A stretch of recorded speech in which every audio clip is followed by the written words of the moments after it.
नमस्कार दोस्तों, मैं राधा मोहन फिर से स्वागत करता हूं आपके अपने YouTube channel Radha Mohan sir में। साथियों, आज हम चर्चा करते हैं क्लासिफिकेशन यानी वर्गीकरण। वर्गीकरण एक ऐसा चैप्टर है साथियों, जो आप ऐसे मान के चलिए, चाहे आप एसएससी ले लीजिए, चाहे आप रेलवे ले लीजिए, चाहे आप बैंक ले लीजिए, चाहे आप पुलिस ले लीजिए, यानी किसी भी प्रकार की आपकी जो एग्जाम है, उस हर एग्जाम के अंदर क्लासिफिकेशन के आपके 2 से 3 सवाल आपको देखने को मिलेंगे। साथियों, 2 से 3 क्वेश्चन क्यों आते हैं, इसका भी एक कारण होता है, क्योंकि इसके जो प्रश्न होते हैं वो कम से कम 4 टाइप के होते हैं। 4 टाइप के प्रश्न होते हैं, तो कहीं न कहीं वो अगर मान लीजिए एक एक टाइप का भी क्वेश्चन उठाता है, तो कम से कम 3 या 4 टाइप के यहाँ पर क्वेश्चन आपके इसमें पूछे जाते हैं। अब देखो, ऐसे जो प्रश्न आते हैं, इनमें होता क्या है कि जो जानकारी होती है वो 3 टाइप से होती है। जैसे यहां पर मैंने आपके सामने लिख रखा है, प्रश्न जो पूछा जाता है, तो सबसे पहले तो बात करें इस प्रश्न में क्या होता है, विषम को छांटना। अब विषम का मतलब वो संख्या की बात नहीं कर रहा है यहां पर, विषम का मतलब है जो सबसे अलग है उसका चयन करना है, यानी बिल्कुल अलग जो है, बाकी अलग से जो विषय वस्तु दे रखी है उससे उसका चयन करना है। सबसे अलग का छांटना, इसका मतलब भी वही होता है। विषम का चयन करना, इसका मतलब भी वही होता है। अमान्य को छांटना, इसका मतलब भी एक होता है। कुल मिला के बात यह होती है कि यहां प्रश्नों का, यहां पर जो आपका समूह होता है प्रश्न के अंदर, उसमें जो जानकारी होती है, उसमें चाहे शब्द हो, चाहे अक्षर हो, चाहे संख्या हो, चाहे वो किसी आकृति से संबंधी हो, 4 ऑप्शन अगर आएंगे तो 4 में से 3 ऑप्शन एक जैसे होंगे। किसी समान गुण या विशेषता के कारण उनका एक समूह बनेगा, और उस समूह के कारण वो यहां पर 3 ऑप्शन बिल्कुल अलग होंगे। एक ऑप्शन ऐसा होगा जो उनसे बिल्कुल अलग होगा, यानी उसकी विशेषता और वाक्य की विशेषता अलग अलग होगी, वो उसके यहां पर शामिल नहीं होता उनके समूह के अंदर, तो हमको उसका चयन करना है। तो हम ये कहें मोटे तौर पर कि इस प्रकार के प्रश्नों में यहां पर दिए गए शब्द, अक्षर, आकृतियों के समूह में से जो सबसे अलग होता है, हमें उसका चयन करना है। साथियों, ये जो प्रश्न होते हैं, मोटे तौर पर ये मैं कह सकता हूं कि यहां पर आपके ये प्रश्न 4 प्रकार के होते हैं। एक सवाल आता है आपका शब्दों से संबंधी, एक आता है अक्षरों से संबंधी, एक आता है संख्याओं से संबंधी, और एक आकृतियों से संबंधी भी आता है। आजकल तो क्या करता है कि अल्फाबेट के जो अक्षर हैं उनको ही आकृति बना बना के और मोटे तौर पर उनको ही पूछा जाने लग गया। वैसे अलग से कुछ आकृतियां भी आती हैं और गहराई से अध्ययन करते हैं, तब उनका हमको आराम से पता लग जाता है। साथियों, यहां जो प्रश्न आते हैं, सबसे पहले हम बात कर रहे हैं शब्दों से संबंधी। शब्दों के अंदर जो भी विषय वस्तु आएगी वो आपकी जानी पहचानी आएगी। यानी मैं ये कहूं कि शब्दों के जो प्रश्न होंगे सामाजिक रिश्तों से संबंधी आ सकते हैं, भौतिक सुख सुविधा की जो भी चीजें आपके आसपास नजर आती है वो यहाँ शब्दों के रूप में आपके आ सकती है। मैं तो ये कहूं कि सामान्य ज्ञान से संबंधी यानी जनरल नॉलेज आपके जीके जो है वो यहाँ पर पूछी जा सकती है। कहीं भी किसी भी क्षेत्र से प्रश्न उठाया जा सकता है, विज्ञान के क्षेत्र से उठा लिया, हिंदी भाषा से उठा लिया, अन्य यहाँ पर आपकी general knowledge, geography, history, polity, यहाँ कहीं से भी प्रश्न उठकर आ सकता है। करंट अफेयर से संबंधी इसमें प्रश्न आ गया, तो आपको सभी प्रकार की अगर विषय वस्तु की नॉलेज है तो आप समझ के इस प्रश्न का आंसर दें।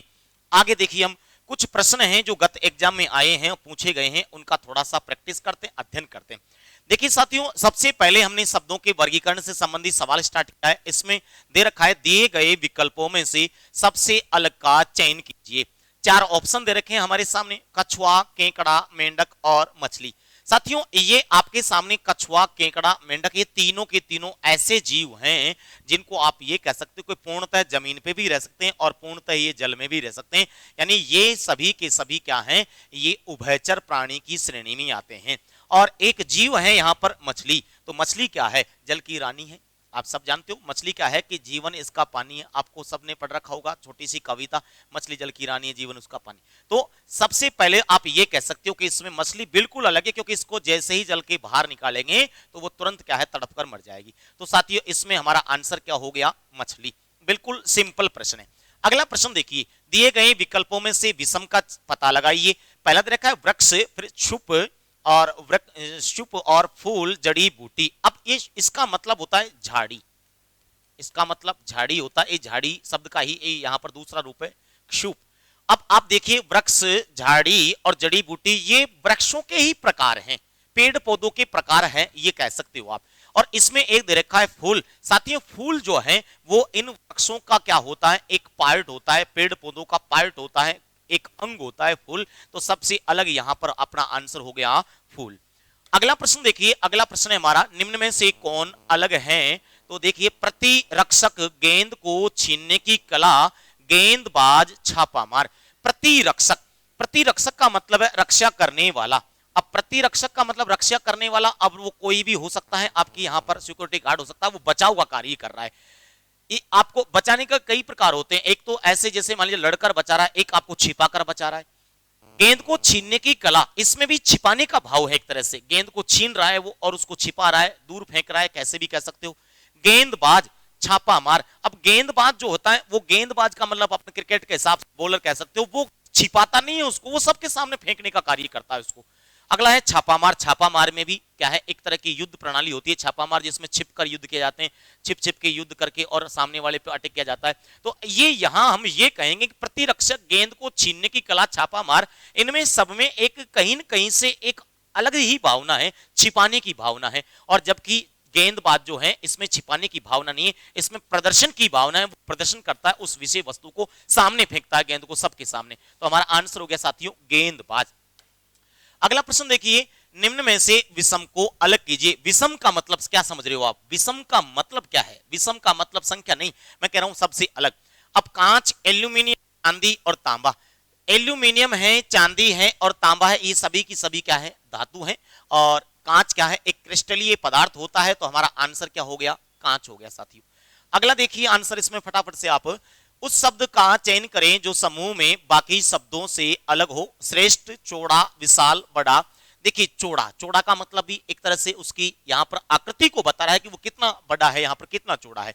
विशाल, विशाल भी उसकी आकृति को बता रहा है। बड़ा, ये उसकी आकृति को बता रहे, किसी क्षेत्र विशेष या किसी भी चीज से संबंधी उसके यहाँ पर आकार को बता रहे हैं।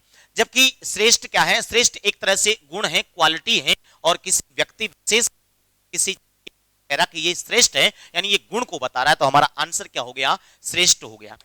अगला प्रश्न देखिए साथियों, उस व्यक्ति का चयन करें जो सबसे अलग हो। यहां 4 व्यक्तियों के नाम दे रखे हैं।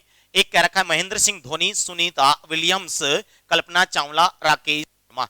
साथियों देखिए सुनीता विलियम्स, राकेश शर्मा और कल्पना चावला, ये जो है तीनों के तीनों क्या है, ये अंतरिक्ष से संबंधी अंतरिक्ष यात्री हैं। जबकि महेंद्र सिंह धोनी आप सब जानते हो क्रिकेट से संबंधी है, ये क्रिकेटर हैं। ये हमारा आंसर हो गया। अगला प्रश्न देखेंगे, दिए गए विकल्पों में से असंगत को चयन करें। असंगत, लाभ हानि, लाभ हानि, लाभ है हानि है, एक दूसरे का विलोमार्थी शब्द है। भारी, मोटा, भारी है, मोटा है, एक तरह से समानार्थी शब्द है, एक जैसी कंडीशन को बता रहे हैं। पास, दूर, पास और दूर एक दूसरे से अपोजिट बता रहा है।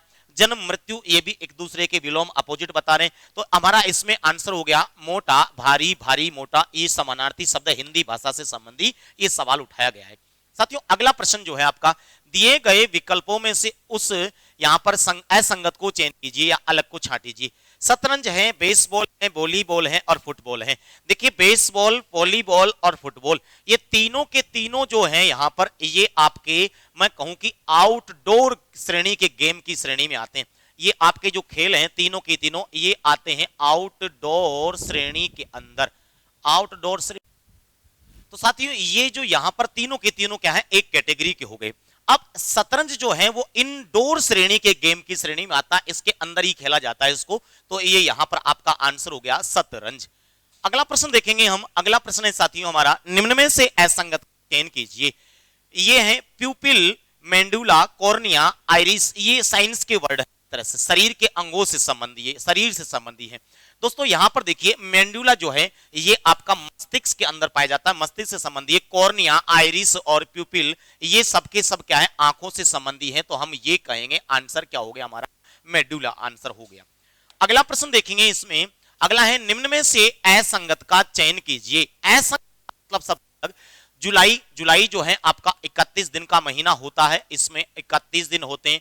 और ये 30 दिन का महीना होता है अप्रैल। जनवरी होता है आपका 31 दिन का महीना और दिसंबर भी होता है आपका 31 दिन का महीना। साथियों मैं कहूं कि सब 31 दिन के महीने हैं, जबकि आपका जो अप्रैल है वो 30 दिन का महीना होता है। जहां तक अगर महीनों की बात आती है तो जितने भी कोई भी प्रश्न अगर आपका महीनों का आता है तो समझ जाइए कि महीने का जो भी प्रश्न है ना वो दिनों से संबंधी ही आप उसमें अलग अलग कर सकते हो उसको, ठीक है ना। कुछ 30 दिन के, कुछ 31 दिन के, ऐसे ही सवाल बनाया जाएगा। तो ये हमारा आंसर हो गया साथियों इसमें यहां पर अप्रैल। अगला प्रश्न देखिए, अगला प्रश्न हमने उठाया है अक्षरों का वर्गीकरण, यानी कुछ अक्षरों से संबंधित सवाल भी उठाए। देखो दोस्तों ऐसे प्रश्नों की कोई कमी नहीं है, कितने ही प्रश्न आप पढ़ सकते हो, लेकिन मैं यहाँ पर कुछ लिमिट के प्रश्न जो पिछले एग्जामों में पूछे गए थे उनका आपको थोड़ा सा अभ्यास करवाता हूँ। हर चैप्टर में मैं चाहता हूँ कि कम से कम समय में मैं आपको बहुत कुछ सिखा सकूं, इसलिए मैं सवाल कम लेता हूँ और सभी प्रकार के सवाल लेता हूँ। देखिए अगला सवाल है हमारा, दिए गए विकल्पों में से विषम अक्षर छांटिए। अब विषम का मतलब यहाँ जब अक्षरों का मामला होता है तो एक आप इनके कोड वगैरह करके और अंतर पकड़ के और श्रृंखला के हिसाब से आंसर दे सकते हो। जैसे यहाँ पर मैं देखें, अब इसमें अगर मान लीजिए हम हल करें तो यू का कोड होता है 21, डब्ल्यू होता है 23 और वाई होता है 25। अगले को देखें, ओ का कोड 15 है और क्यू 17 है, एस 19।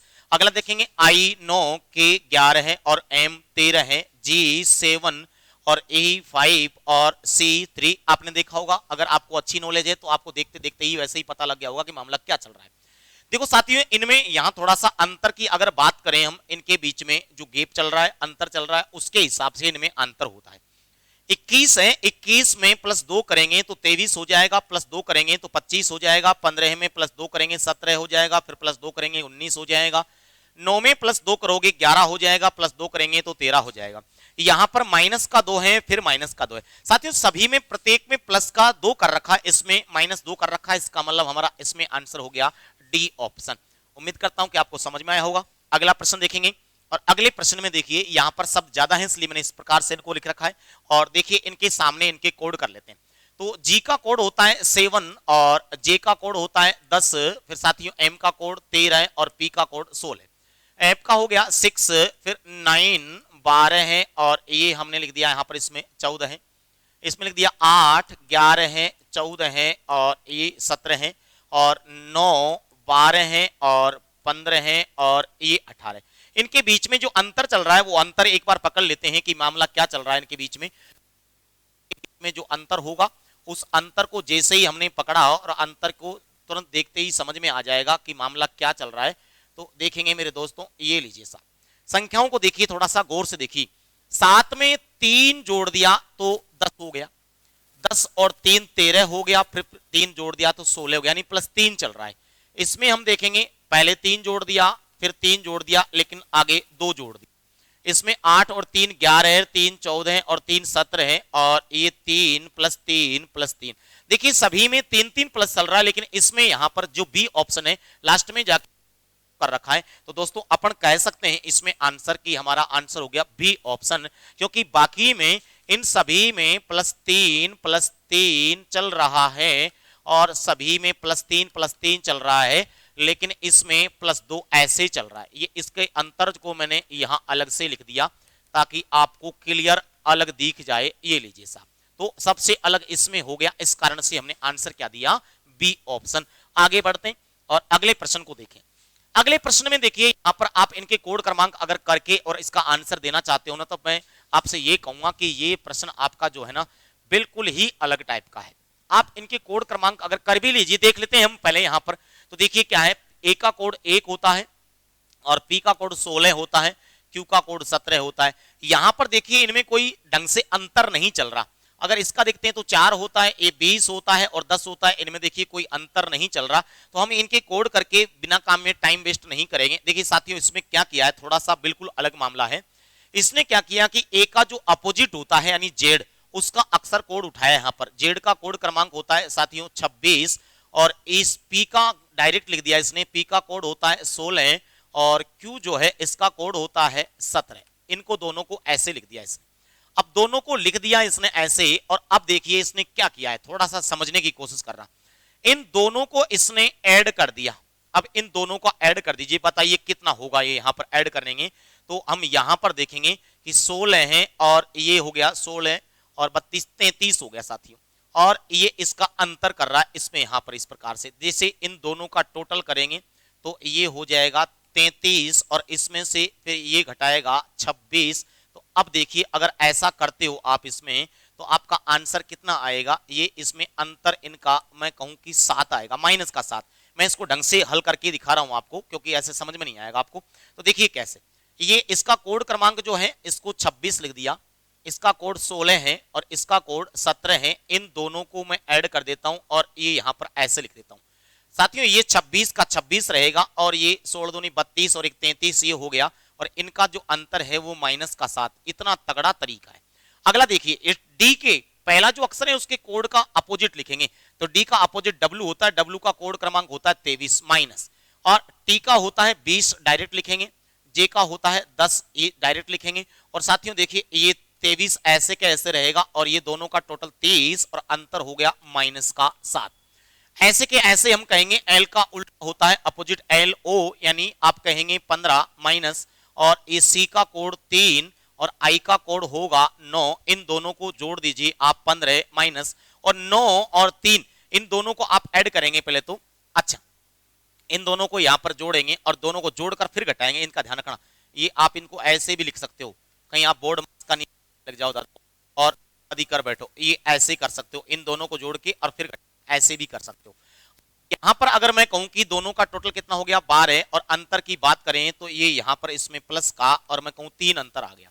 इसको अगर कहेंगे तो बी का जो अपोजिट, अच्छा सॉरी गलत कर दिया थोड़ा सा हमने यहां पर कि एल ओ सही है बिल्कुल, और इसका अपोजिट जो होता है बी वाई, वाई का कोड होगा 25 माइनस, और इसका 10 हो जाएगा और इसका 22 हो जाएगा। और ये लीजिए दोनों का, ये मैं इनको ब्रैकेट के अंदर जोड़ देता हूं, और 25 माइनस दोनों का ये टोटल करेंगे हम तो यहां पर 32 हो जाएगा। और इनका अगर मान लीजिए अंतर करेंगे तो साथियों अंतर इनका कितना आएगा, यहां पर देखिए तो A7 का अंतर आ गया। बिल्कुल ही अलग आपको कौन सा दिख रहा है, सी ऑप्शन। ध्यान रखना पिछली बार ऐसा क्वेश्चन पूछा जा चुका। अब आप सोच रहे होंगे ये क्या क्वेश्चन है, कहां से हमारे माइंड में तरीका आएगा, तो सिंपल सी एक ही जवाब है मेरे पास कि अगर पुराने जो सवाल हैं पिछले एग्जामों के अगर उनको पढ़ोगे तो माइंड में ऐसे तरीके आएंगे, अगर नहीं पढ़ोगे तो भैया किसी के भी बस की बात नहीं कि आप एग्जाम में बैठकर और ये कहो कि मैं पूरे सवाल सही कर दूं। अब इस तरीके के सवाल की हम कल्पना भी नहीं कर सकते कि कोई ऐसे भी कर सकता है क्या। पहले अक्षर का अपोजिट लिया, बाकी दोनों अक्षर के सेम कोड लिए, दोनों का टोटल कर दिया और पहले अक्षर के कोड क्रमांक से घटाया। इन सब में -7 आ रहा है और इसमें 3 आ रहा है, तो ये आंसर क्या हो गया, यहां पर सी ऑप्शन हो गया। अगला देखिए और प्रश्न देखिए, आपके सामने और भी प्रश्न है और इनमें देखेंगे यहां पर हम कोड क्रमांक कर लेते हैं।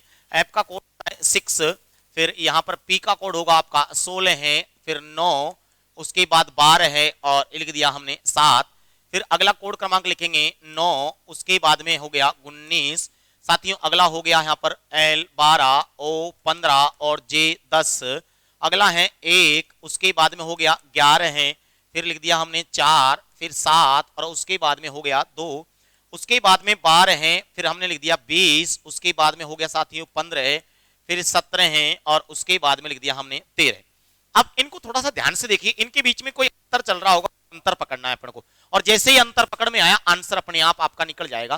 तो देख लीजिए साहब, इसमें यहां पर हम दो इनके बीच में अंतर अगर देखना चाहें तो देखेंगे अंतर क्या चल रहा है। तो देखिए अंतर इनके बीच में जो है वो पता लगाएंगे।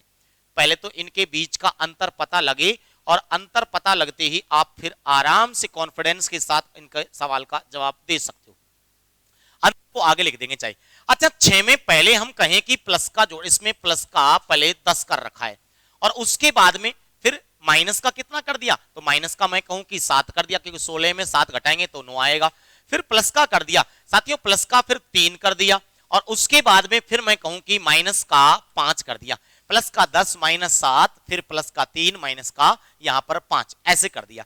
अगले में देखें 9 में कितना जोड़ें कि यहां पर आपका ये 19 हो जाए, तो साथियों हम कहेंगे कि प्लस का 10 कर दिया। अगली बार यहां इसमें कितना घटाएं, तो देखिए इसने भी माइनस का 7 कर रखा है। अगली बार कितना जोड़ें, प्लस का 3 कर रखा है इसने, और अगली बार कितना कर रखा है इसने भी माइनस का 5। बिल्कुल सेम पैटर्न चल रहा है। अगले में देख लीजिए, अच्छा पहले तो प्लस का 10 कर दिया इसने, ये लीजिए प्लस का 10 कर दिया। अगली बार 10 में से अब यहां पर 11 में से 7 घटा दिया तो ये 4 बच गया। साथियों अगली बार इसने प्लस का 3 कर दिया और अगली बार माइनस का 5 कर दिया। अगले में अगर हम देखना चाहेंगे तो यहां पर 12 है और इसमें प्लस का 8 कर दिया। उसके बाद में आप आगे देखेंगे तो माइनस का 5 कर दिया, फिर प्लस का 2 कर दिया और उसके बाद में कहेंगे कि माइनस का 4 कर दिया। तो डी ऑप्शन ऐसा है जिसमें अंतर जो है बिल्कुल ही अलग टाइप का है, इसलिए हमारा आंसर क्या हो गया, डी ऑप्शन हो गया। ये अंतर आपके सामने मैंने पूरे डिटेल से अलग से लिख दिए। उम्मीद करता हूं आपको समझ में आया होगा और अगले सवाल को देखेंगे। अगले सवाल में भी कोड क्रमांक कर दीजिए। यहां पर 16 है और 14 है और ये 12 है। अगला हमने दिया 26 और साथियों अगला है 24, अगला 22 और उसके बाद में 20। अगला है 3, 1 और 23 और ये 22।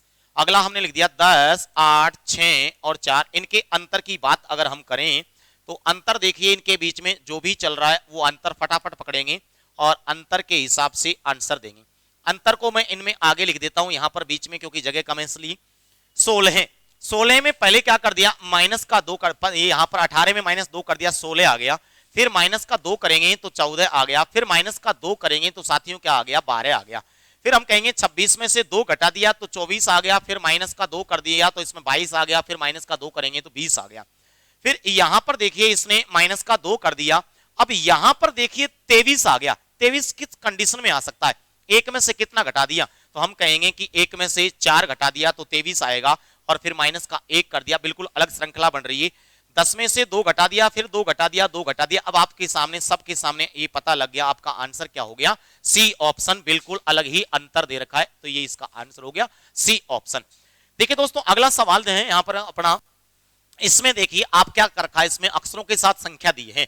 यू का कोड क्रमांक होता है 21, एल का 12 होता है और 9। तो मैं कहूं कि अगर दोनों का अंतर करें तो हम कह सकते हैं 21 और 12 का अंतर 9 होता है।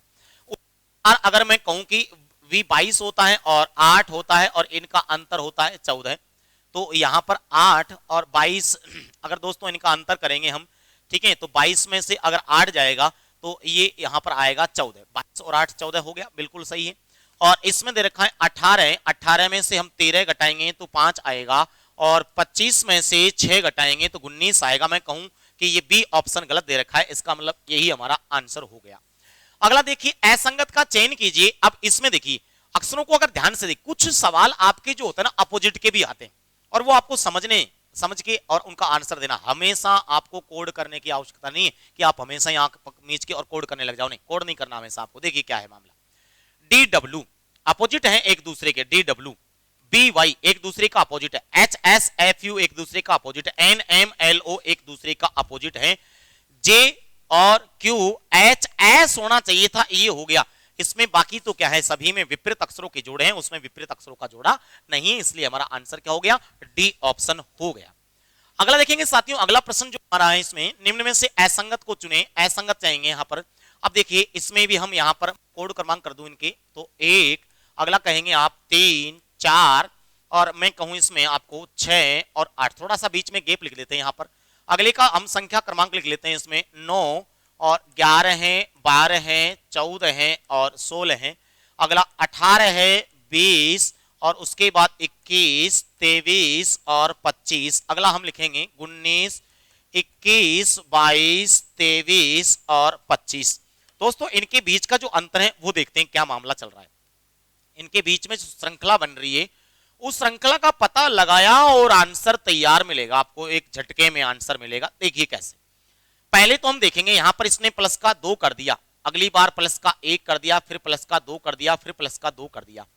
पहले प्लस का 2 कर दिया, फिर प्लस का 1 करेंगे, फिर प्लस का 2 है और फिर प्लस का 2 है, फिर प्लस का 2 है, फिर प्लस का 1 है और उसमें अगली बार प्लस का 2 है और अगली बार प्लस का 2 है। पहले प्लस का 2 है, उसके बाद प्लस का 1 है, फिर प्लस का 1 है और अगली बार प्लस का 2 है। डी ऑप्शन जो है आपका सबसे अलग हो गया, तो हमारा आंसर हो गया डी, क्योंकि सभी में श्रृंखला जो है प्लस का 2, 1 और 2, 2 और इसमें 2, 1, 1, 2 बन रहा है, तो यही हमारा आंसर हो गया।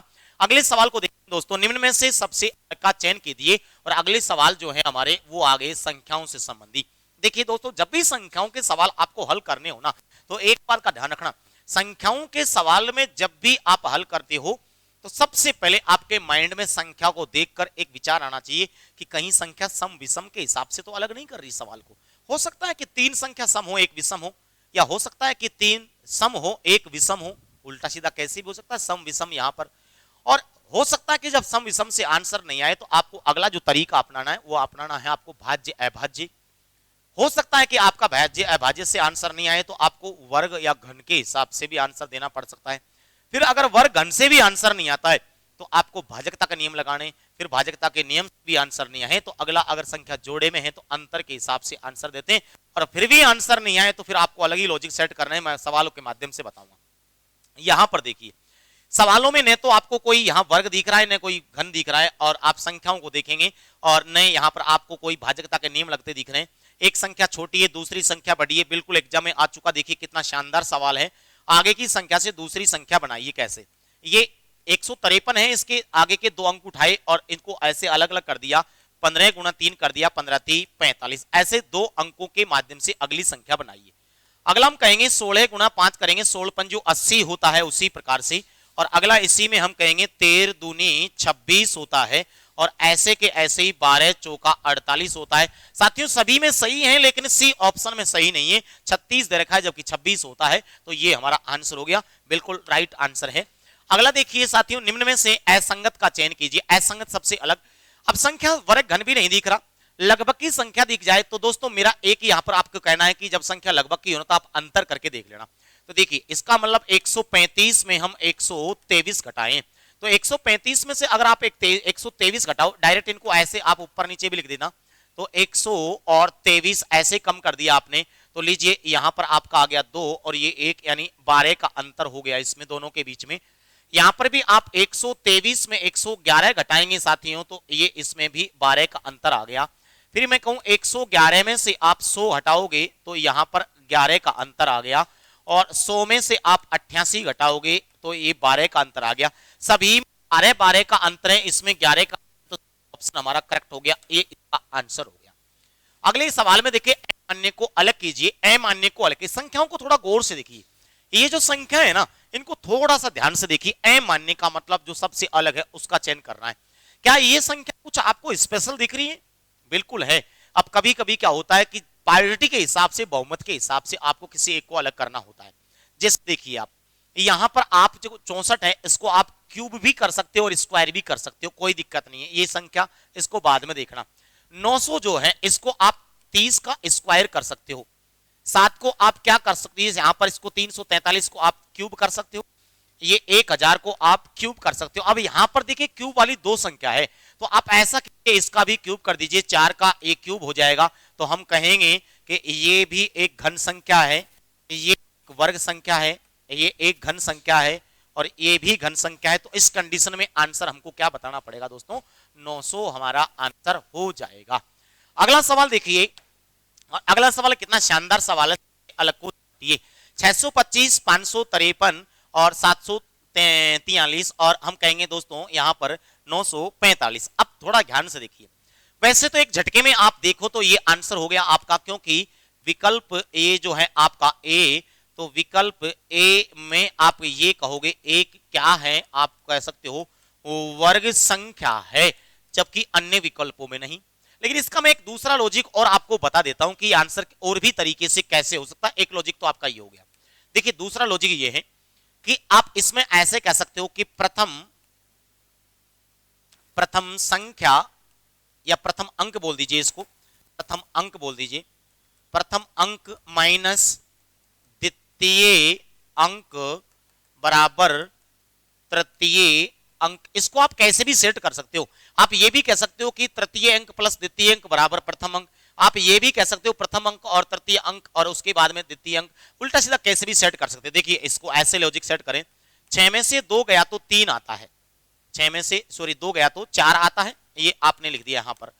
उसी हिसाब से 8 में से आप कहोगे 5 गया तो 3 आता है, आप कहोगे 7 में से 4 गया तो 3 आता है, 9 में से 4 गया तो 5 आता है। देखो साथियों बाकी सभी में जम रहा है और आपके ए ऑप्शन में ये बिल्कुल नहीं जम रहा, यहां पर 5 है, तो आपका आंसर क्या हो गया, ए ऑप्शन।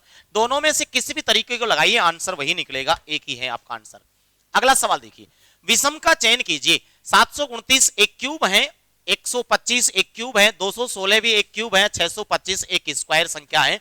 आप कह सकते हो कि ये एक घन संख्या है, ये भी एक घन संख्या है, ये भी एक घन संख्या है, और ये एक क्या है, वर्ग है। 625 जो है 25 का स्क्वायर होता है, इसलिए ये आपका आंसर हो गया। अगला सवाल देखिए, 147 500, अच्छा ये सभी संख्याएं आपको कहीं भी स्क्वायर क्यूब कुछ भी नजर नहीं आ रहा, तो थोड़ा सा ध्यान से देखिए, इनमें हम लगाते हैं भाजकता का नियम। ये पहली जो संख्या है, अब भाजकता का नियम जो है इनमें भी 3 की भाजकता का नियम सबसे ज्यादा काम करता है। 3 की भाजकता का नियम कहता है कि संख्याओं के अंकों के योग में अगर 3 का भाग जाता है तो इसका मतलब वो संख्या पूर्णतः 3 से अजित होगी। दोस्तों यहां पर आप पहली संख्या को देखेंगे, देखिए 1 4 और 7 इनका अगर टोटल करते हो आप तो इनका टोटल कितना आएगा, देखिए 1 और 4 कितना हो गया आपका 5, 5 और 7 12 हो गया, 12 में 3 का भाग जाता है, बिल्कुल जाता है, 5 7 और ये 9। आप यहां पर देखिए इसको 5 और 7 आपका हो गया 12, 12 और 9 इसमें 21 हो गया, 21 में 3 का भाग जाता है, बिल्कुल जाता है, और 1 3 5 ये आपका हो गया 9, इसमें भी 3 का भाग जाता है, 2 5 और 7 साथियों इसमें योग होता है 14, 14 3 से विभाजित नहीं है, इसका मतलब आंसर क्या हो गया, ये हो गया। यानी बाकी सभी संख्याएं 3 से विभाजित हैं और ये 3 से विभाजित नहीं है, इसलिए ये आपका आंसर हो गया। अगला देखिए कुछ आकृतियों से संबंधित दिए हैं मैंने, अब इनमें क्या है कई प्रकार के लॉजिक आपको रखने पड़ेंगे, पिछले कुछ एग्जामों में हमारे रेलवे के सवाल आए हैं, उनको ध्यान से देखिए। दोस्तों पहला सवाल देखिए, सबसे अलग को बाहर निकालिए। अब इसको अब तो थोड़ा सा अगर गहराई से देखते हैं, यहां लिखने में आपको थोड़ा अलग दिख सकता है क्योंकि मैंने पेन से लिखा है इसलिए। तो देखिए ये कहें कि ये बी जो है इसका ये क्या हो गया, प्रतिबिंब हो गया, इसके सामने जो है ना इसका प्रतिबिंब हो गया, दर्पण प्रतिबिंब। ये के है इसके सामने इसका दर्पण प्रतिबिंब है, ये भी हम जानते हैं। ये 3 है, ऐसे मान लीजिए इसको उल्टा कर रखा दूसरे साइड में, ये प्रतिबिंब हो गया, ये दोनों एक जैसे हैं, तो ये हमारा आंसर हो गया कि इन सब में एक दूसरे का क्या है, प्रतिबिंब है, इसमें सेम दे रखा है, तो आंसर क्या हो गया, डी ऑप्शन हो गया। अगला सवाल देखेंगे साथियों, अगले सवाल में देखिए आकृतियों को अगर आप देखोगे अक्सर दे रखें, अब इसके जो आंसर हैं वो आप 2 प्रकार से दे सकते हो, देखिए कैसे दे सकते। अच्छा ये जो प्रश्न है आपका रेलवे ने 2 बार पूछा है, अच्छा इसके जो आंसर है उसको सेट कर रहे हैं, अब एक बार तो इसका आंसर अलग माना है, एक बार आंसर अलग माना। साथियों आपको यहां पर इसको सोच समझ के जवाब देना है। एक तो इसका आंसर अगर प्रतिबिंब के हिसाब से देखें तो प्रतिबिंब के हिसाब से देखो तो मैंने आपको बताया कि दर्पण प्रतिबिंब में क्या होता है, बीच में से खड़ी रेखा द्वारा काटे जाने पर अगर कोई आकृति 2 समान भागों में तो उसका प्रतिबिंब कभी भी चेंज नहीं होता। एक हिसाब से तो कहेंगे कि टी जो है, डब्ल्यू जो है और एम जो है बीच में से काटने पर खड़ी रेखा द्वारा समान भागों में विभाजित होते हैं, तो इनके दर्पण प्रतिबिंब कभी चेंज नहीं होंगे, तो उस हिसाब से हमारा आंसर क्या हो गया, सी ऑप्शन आंसर हो गया प्रतिबिंब के हिसाब से। तो साथियों आंसर इस हिसाब से तो हम क्या कहेंगे, प्रतिबिंब के हिसाब से हमारा आंसर हो गया कौन सा, सी ऑप्शन, यानी प्रतिबिंब के हिसाब से, प्रतिबिंब के हिसाब से। अगला देखिए, अगला प्रश्न जो है आप थोड़ा ध्यान से देखिए इसमें, अब इसमें आपको अलग लॉजिक लगाना, अब यहां प्रतिबिंब का लॉजिक नहीं लग रहा है इसमें। इसमें देखिए क्या कहता है कि V जो है इसको बनाने के लिए 2 सरल रेखाओं की आवश्यकता पड़ेगी, T को बनाने के लिए 2 सरल रेखाओं की आवश्यकता पड़ेगी, L को बनाने के लिए 2 सरल रेखाओं की आवश्यकता पड़ेगी, लेकिन S जो है उसमें 2 सरल रेखाओं की आवश्यकता नहीं पड़ेगी, इसमें वक्र रेखाएं जो है टेढ़ी मेढ़ी उनसे घूमकर S को बनाया जाएगा, तो आंसर क्या हो गया आपका, S हो गया। दोस्तों अगला जो सवाल है इसमें ध्यान से देखिए, N D A और Z, इसको ध्यान से में भी आपको थोड़ा सा अलग लॉजिक लगाया है। इसने क्या बताया है, इसने कहा है कि एन जो है इसको बनाने के लिए 3 सरल रेखाओं की जरूरत पड़ेगी, ए को बनाने के लिए 2 रेखाएं तो ऐसी हो गई, एक बीच की 3 रेखाएं हो जाएगी, 1 2 3 इसमें भी 3 रेखा हो जाएगी। ये कहता है कि डी सबसे अलग है, इसको बनाने के लिए एक तो रेखा चाहिए लेकिन एक आपको वक्र रेखा चाहिए, तो इसका आंसर हो गया डी। अगला प्रश्न जो है इसमें अक्षर दे दिया, उसका कोड दे दिया साथ में, जेड का कोड 26 होता है, डी का कोड 4 होता है, एम का कोड 13 होता है, ये इसका आंसर हो गया। गलत दे दिया, जे का कोड 10 होता है, तो हमारा आंसर क्या हो गया साथियों, सी ऑप्शन हो गया। उम्मीद करता हूं कि आपको समझ में आया होगा। मेरी हर कोशिश रहती है कि मैं कम समय में आपको अधिक से अधिक कुछ समझाने की कोशिश करूं, तो बने रहिए अपनी अगली क्लास के लिए, और ऐसे ही अपने यहां वीडियो देखने के लिए धन्यवाद। जय हिंद, जय भारत।